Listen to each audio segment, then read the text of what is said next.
Vamos a seguir con nuestro tema de nuestra serie, Equipar para Crecer.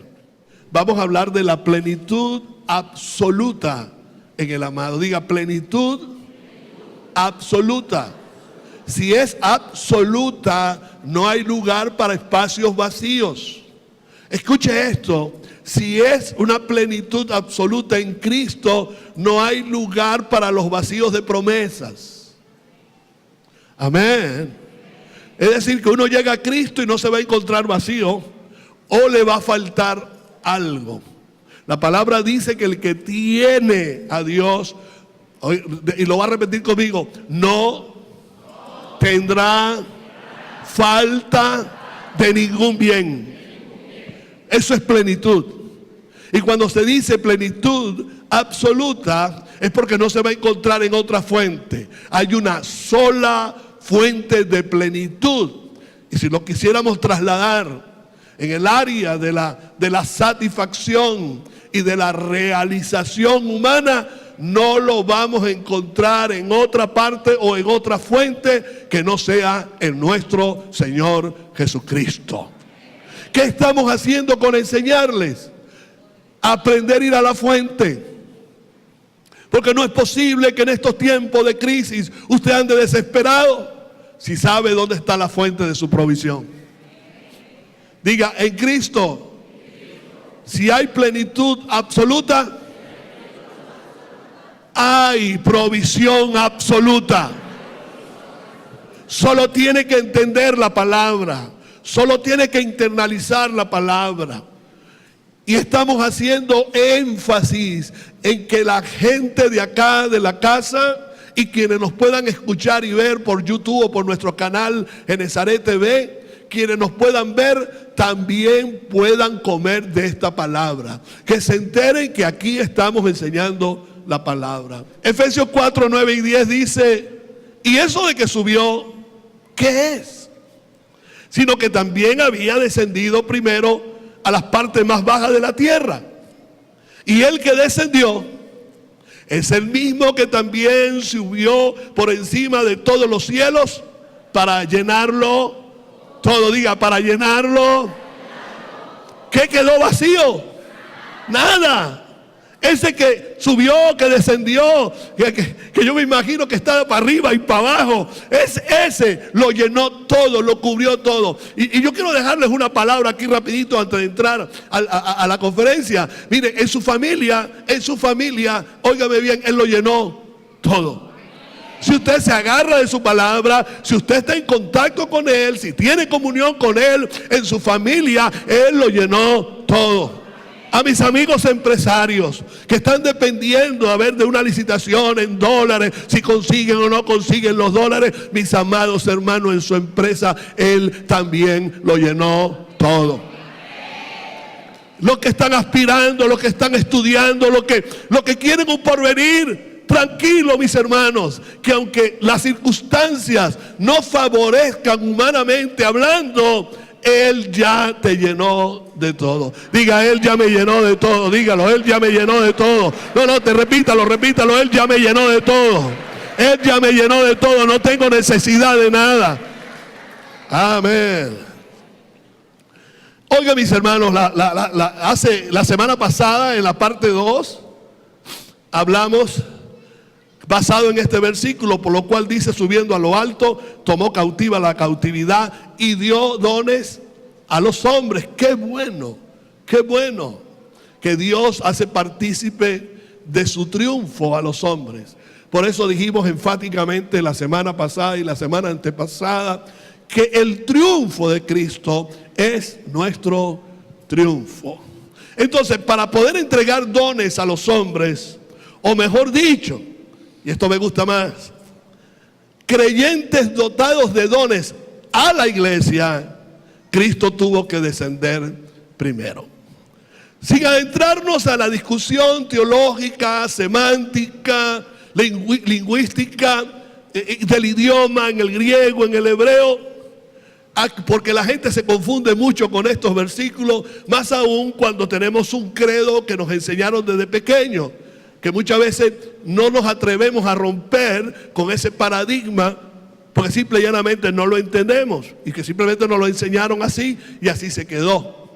Pero yo no quiero hacer énfasis en eso. Yo quiero ver el acto en sí y quién hace el acto, porque allí en el texto habla del descender. Habla de que alguien descendió. Alguien que subió, dice, alguien que subió, pero que antes había descendido. Pero que también dice, el que descendió, ¿cómo es eso? ¿Descendió? ¿Subió? ¿Descendió? ¿Y subió? No, esas son figuras que están allí. ¿Ok? Estos dos versículos, para hablar de la plenitud absoluta de Cristo, yo quiero enfocarlos en los descensos. Se habla de descensos allí, y el primer descenso del cual vamos a hablar es el descenso en humillación.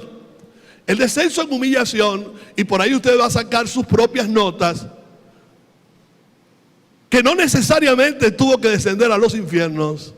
El descenso en la humillación es el acto en sí de quien subió y que primero descendió. El verbo de Dios, que es la interpretación que se le debe dar a este versículo de manera muy sencilla, el verbo de Dios, en el principio era el verbo era con Dios y el verbo era Dios. Cuando habla de descender, el verbo de Dios en su descenso desde los cielos llegó directamente a la cruz. Desde ese punto de partida es que vamos a ver la humillación de aquel que estaba a la diestra del Padre, aquel que nunca quiso ser igual a Dios, quien se despojó a sí mismo. Amén. Él entró mediante el estado de humillación a la condición más baja del más bajo de los seres humanos. Es decir, la cruz donde crucificaron a Jesús es el fondo de todo. Jesús tocó fondo en su humillación. El rey, el que estaba sentado allá en el Padre, estaba con el Padre en el principio, creando, llegó y tocó fondo. Llegó a lo más bajo. Es decir, no hay persona, no hay ser creado, sea ángeles, demonios, los que llamen, como lo llamen, no ha llegado más bajo que Jesús. Por eso habla de que son las partes más bajas. Pero tuvo que llegar a las partes más bajas para poder alcanzar al hombre que estuviera más bajo en su condición, en la condición más baja, para hacer salvable al más perdido de los pecadores. Amén. Así que todos tenemos y tuvimos oportunidades. Todos los hombres tienen oportunidades. Estén en la condición que estén. Amén. ¿Se entiende bien esto? De descender a las partes más bajas de la tierra, desde la dimensión del descenso descrito por Pablo a la epístola a los Filipenses. Filipenses 2, 7 y 8 está muy claro, nos habla muy claro de ese descenso hasta lo más bajo. ¿Qué dice Filipenses? Dice, sino que se despojó a sí mismo. ¿De qué se despojó?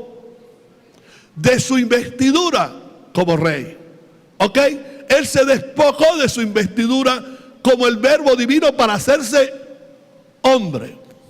Dice, tomando forma de siervo. Claro, cuando nosotros leemos la palabra en español, siervo, uno dice, bueno, un servidor. Pero la palabra en griego es doulos. La palabra en hebreo, doulos, es esclavo. Ahora, lo más interesante de esto es que Jesús se hace lo que se hace, no porque Él quiere figurar en la historia del mundo y que la gente empiece a hablar antes y después de Él, no. ¿Sabe por qué Jesús se hace esclavo? Para que tú y yo no fuéramos esclavos.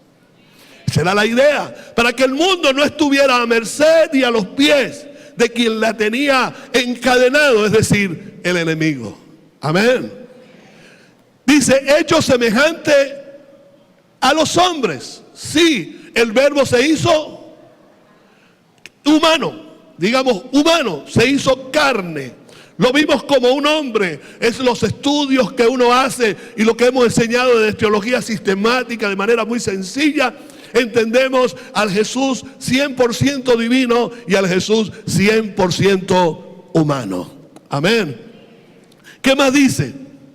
Llegó a ser hombre y estando en la condición de hombre, se humilló a sí mismo. ¿Están viendo el proceso? El proceso que va de adelante hacia atrás. Rey, siervo, humano. Y después dice, haciéndose obediente hasta la muerte y muerte de cruz. Amén. Entonces, todo eso lo describe Pablo como la dimensión del descenso de Cristo, para que ustedes comiencen a manejar la idea de dónde, hacia dónde descendió. Porque descender no simplemente significa descender a un lugar físico o a un lugar imaginario. Lo que desciende es el carácter, la personalidad, la persona de Cristo. Los honores, las propiedades, el poder, todo desciende hasta convertirse y llegar a la tierra, a favor de la tierra, a favor de los seres humanos. Fue el Hijo de Dios que descendió hasta asumir la maldición que era nuestra. La palabra habla de que todo aquel que era colgado en un madero era maldito. Amén. Por eso Pablo habla en Gálatas y cuando yo leí esto en esta semana, este versículo, me conmovió, de verdad que me conmovió. ¿Hasta dónde llegó Jesús por salvarme a mí? Yo lo aplico a mi caso. Es decir, que Jesús llega a una condición de siervo para que yo fuese libre. Jesús es colgado en un madero y se hace maldición. ¿Para qué? Para traerme bendición a mí. Hermanos, y no es que seamos fanáticos, pero estas cosas hay que considerarlas cuando se trata de consagración a Dios y de respeto a Dios, temor a Dios por el precio que pagó Cristo. Cristo no lo pagó por los aires, Cristo lo pagó por ti y por mí. Y esto tenemos que considerarlo cuando tenemos que aplicar nuestro comportamiento y nuestra conducta cristiana. Antes de pecar o antes de hacer cualquier cosa dudosa, necesitamos pensar en esto. Amén. Por eso Cristo, dice allí Gálatas 3:13, dice, Cristo nos redimió, nos liberó de la maldición de la ley. Hecho por nosotros. ¿Qué se hizo por nosotros? Ya está considerando, cuando habla de las partes más bajas, ya está considerando hasta dónde está llegando Jesús por usted y por mí. Hecho por nosotros maldición, entre paréntesis, porque está escrito, maldito todo aquel que es colgado en un madero. Aquí voy a tocar de manera muy superficial el tema de que Cristo descendió a los infiernos. Miren que ninguna parte de la Biblia dice que Cristo descendió a los infiernos. Algunos tratan de meter, como dice Bexabé, un triángulo. ¿Cómo es que dices tú, Bexabé? En un círculo. ¿Qué es lo que dices tú? ¿Meter un qué? Un cuadrado en un círculo. Algunos dicen que Cristo descendió a los infiernos. Y yo siempre me preguntaba, ¿pero para qué? Y algunos dicen, no, para presentarse allá y mostrarse, para darle salvación a esa gente que se murió sin Él. Si la Biblia dice que no hay segunda oportunidad. Después de la muerte, el juicio. Se haya muerto ahora, se haya muerto cuando Abraham, se haya muerto cuando la ley, cuando Noé. Pero algunos tergiversan la escritura cuando dice que Cristo fue y le predicó a los espíritus encarcelados. Y oiga bien, no terminan de leer. Porque no es que son espíritus encarcelados, hay que saber en qué tiempo y de qué tiempo son los espíritus encarcelados. Los espíritus encarcelados de Noé, en el tiempo de Noé. Primero, no era para salvación. Porque en cada tiempo que Dios proveyó salvación para los seres humanos, por ese acto, por ejemplo, en el caso de Noé, quien no entró en el arca, se quedó por fuera y se terminó condenado porque no creyó la buena nueva de Noé. Amén. Cuando habla de los espíritus encarcelados, no está hablando de demonios en el infierno, está hablando de los muertos en el tiempo de Noé. Amén. Y no fue a predicarle la salvación para que fuesen salvos, porque la palabra, lo repito, después de la muerte, el juicio. Yo siempre me pregunté qué tenía que buscar Jesús en el infierno. Yo no tengo que presentarme en el infierno y decirle, ahora aquí estoy, yo triunfé. Él lo sabe. Él lo sabe. Él lo sabe, que en la cruz le dimos muerte a la muerte. Así decía Jesús y así dice Pablo. En la cruz le dieron a la muerte, muerte. Por cierto, hace días quería hacer este comentario y siempre se me iba, porque yo no sé cuánto escucharon o leyeron sobre un comentario del Papa Francisco, que algunos lo sacan de contexto. Yo estuve leyendo todo el contexto del Papa Francisco y dice que el Papa Francisco dice que la obra de la cruz, la muerte en la cruz de Jesús fue una, ¿cómo decía él? ¿No lo leyeron? Fue una derrota. Una derrota, sí, algo así dijo él. Que la muerte en la cruz de Jesús, eso fue un fracaso, esa es la palabra. Fue un fracaso. Y entonces las redes sociales, que siempre están predispuestos, y las redes sociales, especialmente de los evangélicos retrógrados, comenzaron a repetir lo que salían en las redes sociales. Y así sucede con muchas cosas que salen en las redes sociales, que no las investigan, que no las leen y que las repiten como un loro. Y al repetirla como un loro la van creyendo. Y a la medida que lo van creyendo se van predisponiendo. Yo no estoy aquí para defender al Papa ni lo voy a defender, porque no comulgo con muchos de sus postulados. Pero sin embargo, en honor a la verdad, cuando uno lee el contexto, él dice, humanamente hablando. Es que humanamente hablando, la cruz es un fracaso, es verdad. Porque la mente natural no va a entender que vino uno y se hizo maldito para que tú no fuese maldito. Que vino uno consciente de que lo iban a meter en una cruz, lo iban a clavar en una cruz e iba a morir. Humanamente hablando, los seguidores de Jesús, para ellos fue un fracaso. Ejemplo, los dos discípulos que iban camino de Emaús. Empezaron a hablar en el pasado. Nosotros esperábamos, nosotros creíamos. Esas son expresiones de fracaso, humanamente hablando. Pero entendida la palabra como revelación divina, lo que algunos llaman la locura de la cruz, es la verdad eterna, es la verdad infinita y es la verdad de cambio para todas las naciones, para implantar el reino de Dios. Esa locura, la locura de la predicación. Que conste, no estoy defendiendo al Papa Francisco, estoy defendiendo palabras de verdades. Óigame bien, que la gente la saca de contexto. Por favor, lea los contextos. ¿Ok? Y para algunos que pueden pensar que yo soy ecuménico, olvídese de eso. Pues si yo tengo que hablar con el Papa para cambiar a Venezuela, yo hablo con el Papa. Si el Papa va a ser un colaborador para cambiar aquí muchas cosas, políticamente hablando, se hace. Pero cuidado con esas mentes cerradas y retrógradas. A nosotros nos enseñaron mucho a odiar a los católicos y a la religión católica. Eso se tiene que acabar.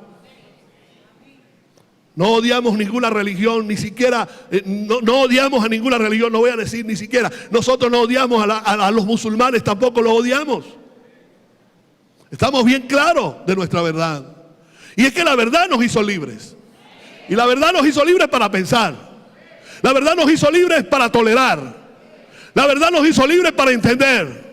Y la verdad nos hizo libres para marcar una posición. Y no porque toleres algo, estás del lado de eso. Amén.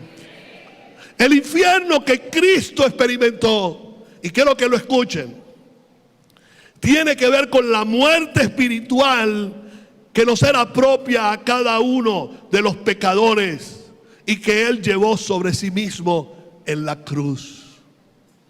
Nada hubiera sucedido en el plano de la salvación si Jesucristo hubiera gustado solo la muerte corporal. En Jesús hubo separación. Separación, ¿hubo o no hubo? Porque la muerte es separación del espíritu, del cuerpo. Por cierto, cuando Jesús entregó su espíritu, no lo entregó al infierno. ¿Con qué tiempo fue al infierno? ¿Con qué tiempo iba a ir al infierno si cuando moría le decía a su padre: Padre, en tu mano encomiendo mi espíritu? ¿Con qué tiempo va al infierno? No hubiera sucedido nada, absolutamente nada en el plano de la salvación si Cristo hubiera gustado solo la muerte corporal. Fue necesario que llevase nuestra muerte espiritual, pasando por tremenda experiencia, oiga bien, del desamparo del Padre hasta ser molido por nuestras rebeliones.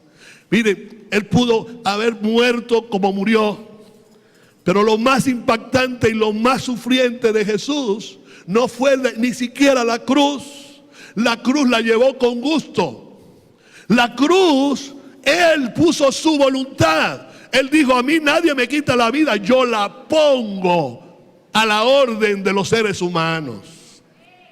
Pero lo que más le duele a Jesús y lo que le produjo hasta ansiedad y turbación es que un momento allí en la cruz Él sintió el peso del pecado del mundo y Dios no podía ver esa cochinada del pecado del mundo, y Dios apartó su vista por un instante de Jesús. Porque la palabra dice que Jesús se hizo pecado. Dice Pablo que Jesús se hizo pecado. Y el Padre Santo en su santidad no podía mirar el pecado. Y por un momento Jesús se sintió turbado. Ahí sintió el infierno. Y dijo: Elí, Elí, lama sabactani. ¿Qué quiere decir? Me estoy riendo porque me acordé de algo.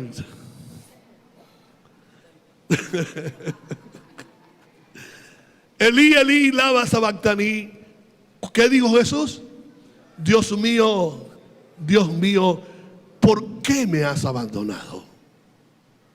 Claro, miren lo que estaba pasando. Isaías 53:5, en el siervo sufriente, ¿qué decía? Mas Él fue herido, fue por nuestras rebeliones. Mas Él herido fue por nuestras rebeliones. No solo herido, molido por nuestros pecados. Mire, ¿qué se estaba moliendo allí? Pecado. Ahí no iban a hacer hamburguesa con huevo y con pancito. Se lo estoy ilustrando, ¿no? El castigo de nuestra paz fue sobre Él. Eso es un infierno. Y por sus llagas fuimos nosotros curados. El verdadero infierno en la relación fue la experiencia de la maldición que era propia de cada uno de los perdidos. No es posible entender una dimensión de sufrimiento y angustia únicamente comparable a los tormentos del infierno que sentirse dejado y desamparado por Dios. El Hijo de Dios descendió en su experiencia de muerte espiritual a la angustia del infierno para que el hombre merecedor del infierno, me está escuchando mi querida amiga, mi querido amigo, mi querida hermana y mi querido hermano, niños y niñas, en su experiencia de muerte espiritual a la angustia del infierno, para que el hombre merecedor del infierno sea colocado para siempre en el cielo al ser alcanzado por la gracia mediante la fe. Aleluya. Por eso dijo que una vez que uno cree en Cristo, ¿de dónde nos sienta? En lugares celestiales. Amén. Esa es la fase del descenso en humillación. Ahora viene el descenso en la encarnación. Aquí se identifica el personaje, allá es el acto, aquí se identifica el personaje que descendió y ascendió. El mismo que descendió es una alusión a Jesucristo, pero en esta ocasión no se está refiriendo tanto al descenso en humillación a las partes más bajas de la tierra del que se trató antes. Cristo con su ascensión, escuche, esto me llena mucho de beneplácito, de alegría. Cristo con su ascensión llenó el universo con su señorío, un señorío universal. Amén. Lo hace en plenitud por cuanto se extiende a todo y a todos. El Verbo eterno de Dios irrumpió en la historia de los hombres revestidos de humanidad. Y dice Juan capítulo 1 versículo 14, y aquel Verbo fue hecho carne y habitó entre nosotros y vimos su gloria, gloria como del unigénito del Padre, lleno de gracia y de verdad. Es desde la tierra, desde donde también ocurre la ascensión a los cielos. La encarnación fue el vehículo que permitió la experiencia de la humillación hasta las partes más bajas de la tierra, hasta la muerte de cruz. El propósito de este versículo, mis queridos hermanos, es expresar el contraste entre el descenso a la tierra y la ascensión a los cielos. Enfocado en este propósito, llenarlo todo. Diga, llenarlo todo. Ya dimos unos tips al principio, antes de entrar a la predicación. Llenarlo todo. Todo lo que está en los cielos, lo que está por encima de los cielos, todo lo que está en la tierra y todo lo que está por debajo de la tierra. Esto forma parte del propósito eterno de Dios. Efesios 1:10 y 1:22. Yo no sé si te lo pasé, Andrés, pero me gustaría que lo pongamos allí. Dice, ¿el propósito cuál era? De reunir todas las cosas en Cristo en la dispensación del cumplimiento de los tiempos, así las que están en los cielos como las que están en la tierra. El 22 dice, y sometió todas las cosas bajo sus pies y lo dio por cabeza sobre todas las cosas a la iglesia. Yo creo que deberíamos darle un fuerte aplauso a nuestro Señor Jesucristo.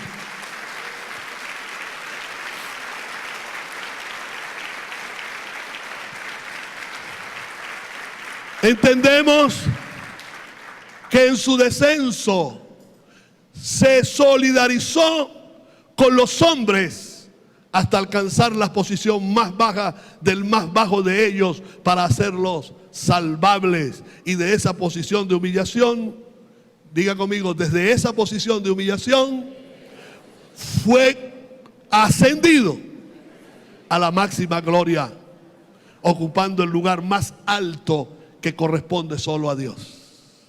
Amén. El nombre glorioso recibido por la resurrección de los muertos le sitúa en la gloriosa dimensión de soberanía absoluta. Si es plenitud absoluta, todo lo que se enmarca en la obra, en la acción, en la posición de ese Cristo resucitado, todo es absoluto. De modo que el gobierno de Dios es absoluto. De modo que todo lo que haga Dios es absoluto. Si Cristo tiene la soberanía de los cielos, de la tierra y debajo de la tierra hasta los confines del universo, entonces es una soberanía absoluta. Y óigame bien, si es soberanía absoluta, el diablo no tiene arte ni parte en esa soberanía. Termino. Voy a terminar con dos expresiones. Una de Calvino, por cierto, tanta alaraca que le están dando al día de Halloween ayer y tantos sucesos históricos del día de ayer, del día 31, y nadie habló, nadie dijo nada de que un 31 de octubre en 1545 aproximadamente Hubo un hombre llamado Martín Lutero, el impulsor de la Reforma Protestante. Nadie, se están cumpliendo 496 años aproximadamente, con 95 años de la Reforma Protestante, y nadie habla de eso. Calvino, sucesor de Lutero, hace un resumen de lo que ya hemos hablado. Dice: Jesucristo, combatiendo contra el poder de Satanás, contra el horror de la muerte y contra los dolores del infierno, tome ahora lo que usted alcanzó, lo que todos hemos alcanzado. Alcanzó sobre ellos la victoria y el triunfo. Ahora podemos decir, como hemos dicho todas estas semanas, el triunfo de Cristo es mi triunfo. Para mí no hay infierno. Es más, para mí, para usted y para mí, cuando nos muramos, no nos mandarán al ángel de la muerte, porque ya la muerte no tiene potestad sobre nosotros. A nosotros nos enviarán en nuestra muerte una corte especial de vida, una corte de recibimiento y de bienvenida, para decirle: bendito de mi Padre, en esta casa fuiste fiel, entra el gozo del Señor. Por favor, entienda lo que podemos alcanzar y lo que hemos alcanzado. Lo que Cristo alcanzó, lo hemos alcanzado también nosotros. Para que nosotros no temiésemos ya en la muerte aquello que nuestro príncipe y capitán deshizo y destruyó. Segundo, en su ascensión se posiciona en la situación de llenarlo todo. Diga: si lo llenó todo, ¿qué falta por llenar? Ahora respóndasela. ¿Qué falta por llenar? ¿Qué se tiene que cumplir en usted si ya se cumplió todo? ¿Qué es lo que usted necesita que ya no le haya provisto? Si usted quiere saber cuánto puede hacer Dios por usted y por mí, entienda esta palabra. Si fue capaz de darnos a su Hijo unigénito, ¿cómo no nos dará con Él todas las cosas? Y no es que Él nos las va a dar. Atención, empresarios, atención, estudiantes, atención, políticos, atención, todos los hijos de la casa. Óigame bien, no tenemos necesidad de nada, porque Él ya lo llenó todo.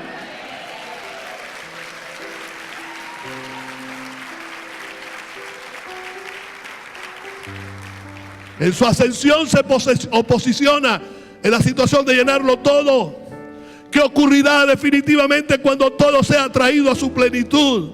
Sujetando a sí mismo todas las cosas para entregar todo en el final de los tiempos, plenamente restaurado a Dios mismo, a un fin de que Dios sea todo en todos.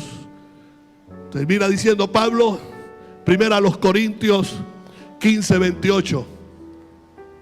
Pero luego que todas las cosas estén sujetas, hermanos, todas las cosas están sujetas a Él.